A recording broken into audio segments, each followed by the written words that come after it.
June 23, 1942. Royal Air Force spotters at Pembrey Airfield in South Wales watched through binoculars as a sleek German fighter descended through the clouds and lined up for landing. Alert sirens should have been screaming. Anti-aircraft guns should have been tracking the enemy aircraft, but something about the pilot's approach seemed wrong. The Focke-Wulf 190 touched down smoothly on the grass runway and rolled to a stop near the control tower. The engine shut down. The canopy slid back, and Oberleutnant Armin Faber of Jagdschad II climbed out of his cockpit, pulled off his leather helmet, and looked around at the unfamiliar buildings. Then his blood ran cold. The aircraft on the flight line weren't Messerschmitts. They were Spitfires. The uniforms running toward him weren't Luftwaffe gray. They were Royal Air Force blue. And the realization that hit Faber in that moment was the same one simultaneously striking British intelligence officers across southern England. Germany's most lethal fighter, the aircraft that had been slaughtering Allied pilots for months. The mysterious new weapon that seemed invincible in combat had just been delivered intact to Britain by a pilot who had gotten disoriented and thought he was landing in France. The intelligence windfall was staggering, but what American test pilots would discover when they finally got their hands on this aircraft would change how every Allied fighter engaged German aircraft for the rest of the war. For 8 months, the Focke-Wulf 190 had been a nightmare haunting Allied pilots across the Channel. It had first appeared in combat over France in September 1941, and from its very first engagement, pilots knew they were facing something extraordinary. Royal Air Force Squadron Leader J.E. Johnson, who would become Britain's top-scoring ace, encountered the FW-190 in early 1942 and barely survived. It was faster than our Spitfire Mark V's in level flight, and in the dive, he would write, "It could outroll us." Its firepower was devastating. For the first time in the war, our fighters were comprehensively outclassed. The statistics backed up the terror. In the first 6 months of 1942, RAF fighter losses over France climbed dramatically. Experienced pilots who had survived the Battle of Britain were being shot down by an aircraft they couldn't match. The FW-190 could dive away from pursuing Spitfires, outroll them in turning combat, and destroy them with cannons that fired 20 mm H-mounted explosive shells. American pilots arriving in Britain with their P-47 Thunderbolts heard the warnings immediately. Don't engage the 190 and turning combat. Don't try to outroll it. Don't get into a dive competition. The list of what not to do was long. The list of what would work was terrifyingly short. Intelligence desperately needed answers. What made this aircraft so effective? What were its limitations? How could Allied fighters counter it?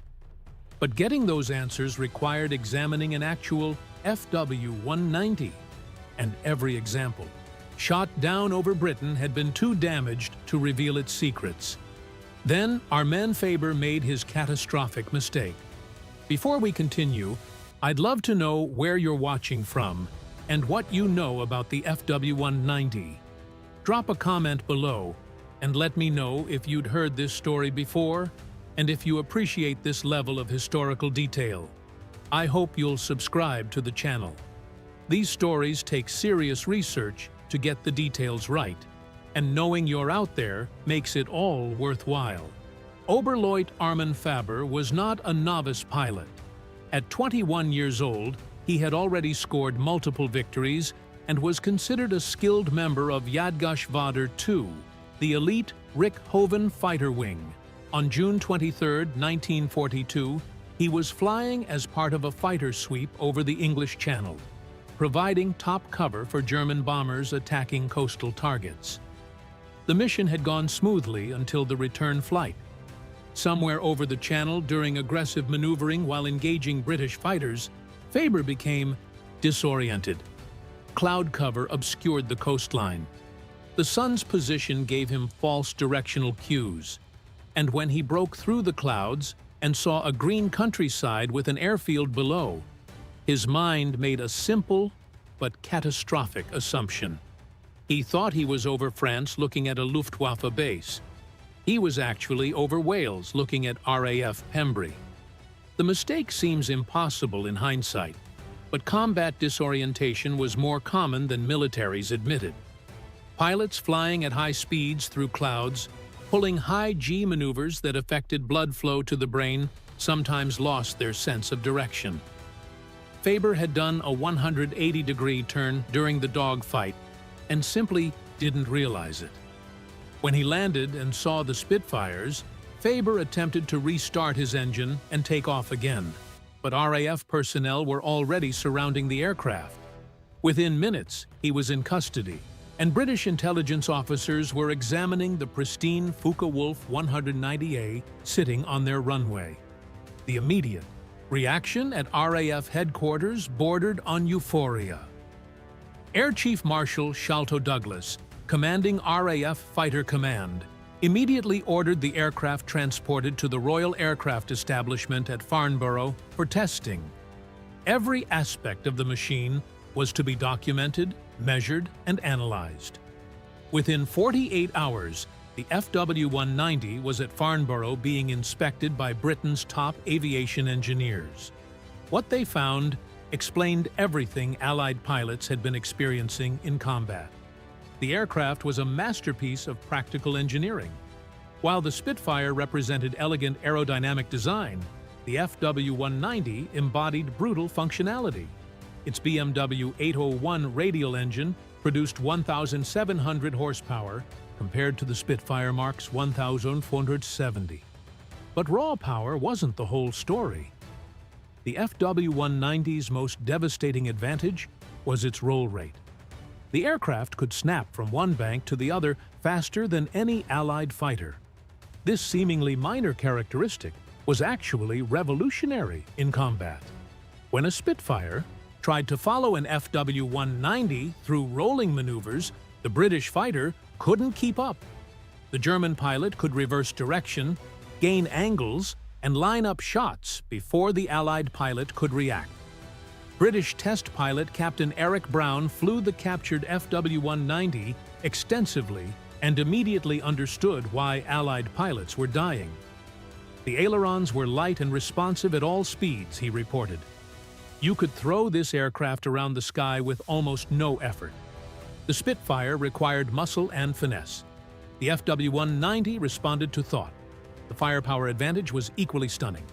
The FW-190A3 carried 420mm MG-151 cannons and two 7.92mm machine guns. A Toucan burst delivered more explosive power than a Spitfire Mark V could generate in 10 seconds of firing. And the weapons were mounted in the wings close to the fuselage, creating a tight concentration pattern that was devastating at combat ranges. The dive performance explained how FW-19 consistently escaped pursuing Spitfires. The German fighter's heavier weight and cleaner aerodynamics meant it could outdive anything the RAF flew. Pilots who tried to follow an FW-190 into a steep dive watched helplessly as the German aircraft pulled away. But the testing also revealed weaknesses. And this is where the intelligence value became strategic gold for Allied forces. The FW-190's radial engine, while powerful, created cooling problems at high altitudes. Above 20,000 ft, the aircraft's performance fell off dramatically. The engine struggled in the thin air, and pilots reported loss of power and overheating issues. Meanwhile, the Spitfire's Merlin engine, designed for high-altitude operation, actually performed better as altitude increased. The heavy weight that made the FW-190 a superior dive bomber also made it less maneuverable in sustained turning combat. The aircraft could outroll a Spitfire, but it couldn't outturn one in a prolonged engagement. If an Allied pilot could force an FW-190 into a sustained horizontal turn fight, the advantage shifted. Most critically, American engineers discovered that the FW-190's controls became extremely heavy at high speeds. In a dive exceeding 400 millirf, the pilot needed significant strength to pull out. This created a vulnerable moment. If an Allied fighter could pursue an FW-190 through the initial dive and catch it during the pullout, when the German pilot was fighting his own controls, attacks became feasible. British intelligence immediately began distributing tactical bulletins to RAF squadrons, but they also did something that would prove crucial for the air war's outcome. They invited American test pilots to Farnborough to fly the captured FW-190. In August 1942, U.S. Army Air Force pilots arrived at Farnborough to examine Germany's secret weapon. These pilots would return to American training bases with knowledge that would save hundreds of American lives. Major Cass Hoove, one of the first American pilots to fly the captured FW-190, filed a detailed report that was distributed to every fighter group preparing to deploy to Europe. His assessment was blunt and tactical. The FW-190 will beat any Allied fighter below 20,000 dB if the German pilot knows what he's doing. Howe wrote, "Our advantage is altitude. Above 25,000 FT, our P-47s and later model Spitfires have the edge. Force them high and we win. Let them dictate low-altitude combat and we die." This single piece of intelligence fundamentally changed American fighter tactics in Europe. When P-47 Thunderbolt units began operations in 1943, their doctrine emphasized high-altitude combat. Bomber escorts flew at maximum altitude. Fighter sweeps operated above 25,000 FT whenever possible. When German fighters attempted to engage, American pilots would climb, forcing the FW-190 to follow into the thin air where their engines struggled. The captured FW-190 also influenced American aircraft development. Engineers at Wright Field studied the roll rate advantage and began modifying P-47 and P-51 ailerons to improve responsiveness. The FW-190's gun placement informed American thinking about weapons concentration. Even the cockpit layout, which German designers had optimized for combat efficiency, influenced American fighter design. But perhaps the most important lesson came from understanding that the FW-190 wasn't invincible. It was an excellent aircraft with specific advantages and exploitable weaknesses. Allied pilots, who had been psychologically intimidated by the 190's reputation, now had concrete information about how to fight it and win. By late 1943, the tactical situation had shifted dramatically. American P-47s and P-51s were engaging FW-190 at high altitude, where Allied fighters held the advantage. RAF Spitfire. Mark 9, with upgraded Merlin engines, could match the FW-190's performance across most altitude ranges, and pilots on both sides understood they were flying different aircraft optimized for different conditions. The kill ratios began shifting in Allied favor. FW-190 losses climbed as American and British pilots exploited the intelligence gained from Faber's captured aircraft. German pilots noticed that Allied fighters were no longer making the tactical mistakes that had given the FW-190 its early dominance. Oberleutnant Joseph Pips Priller, a high-scoring FW-190 ace, commented in late 1943 that American pilots had clearly studied the aircraft. "They know not to follow us into rolling scissors. They force us high where our engines labor. They've learned," he wrote in his combat journal. The captured FW-190 remained at Farnborough throughout the war, serving as a reference aircraft for evaluating new German variants as they appeared.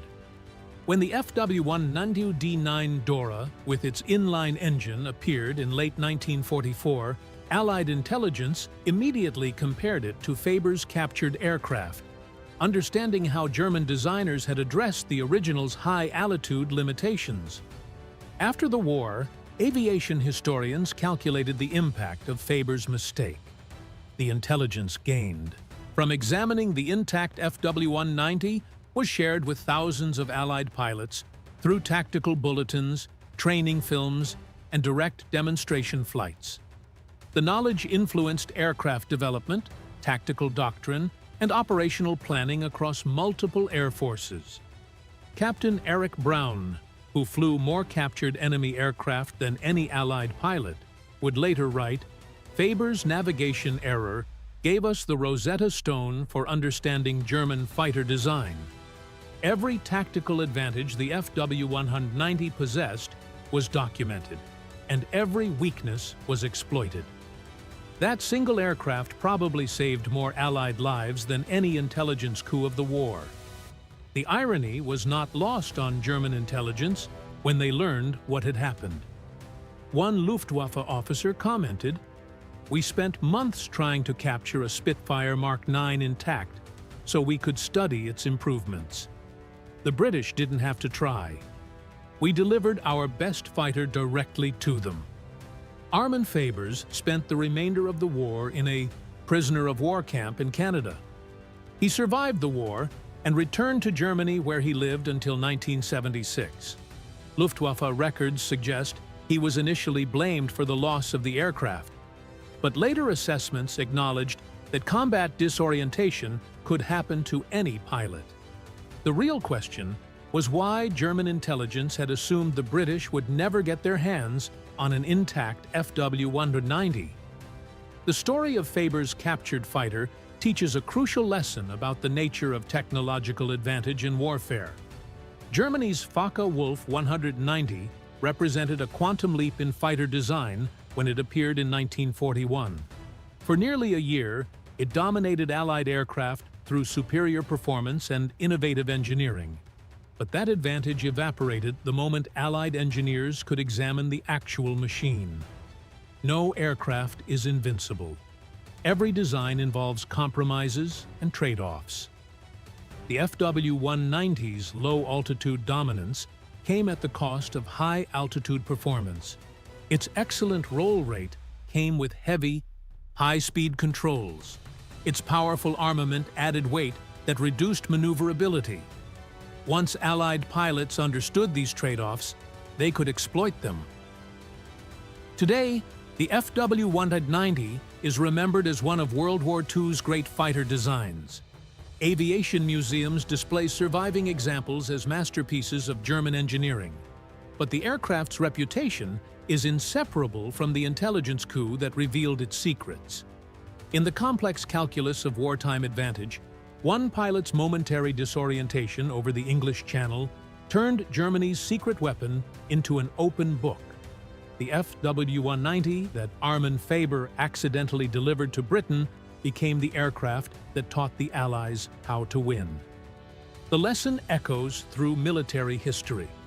Superior technology matters. Superior intelligence matters more. And sometimes, the greatest victories come not from devastating attacks, but from simple mistakes that give your enemy exactly what they've been desperately seeking. The Fowler-Wolf. One, on my could have remained a mystery, an invincible opponent that continued slaughtering Allied pilots through psychological advantage as much as technical superiority. Instead, it became a teaching tool that every Allied pilot studied, learned from, and ultimately defeated. One navigation error, one landed aircraft, one intelligence windfall that changed the air war over Europe. That's how America got Germany's secret fighter. And that's how a single mistake shifted the balance of power in the skies.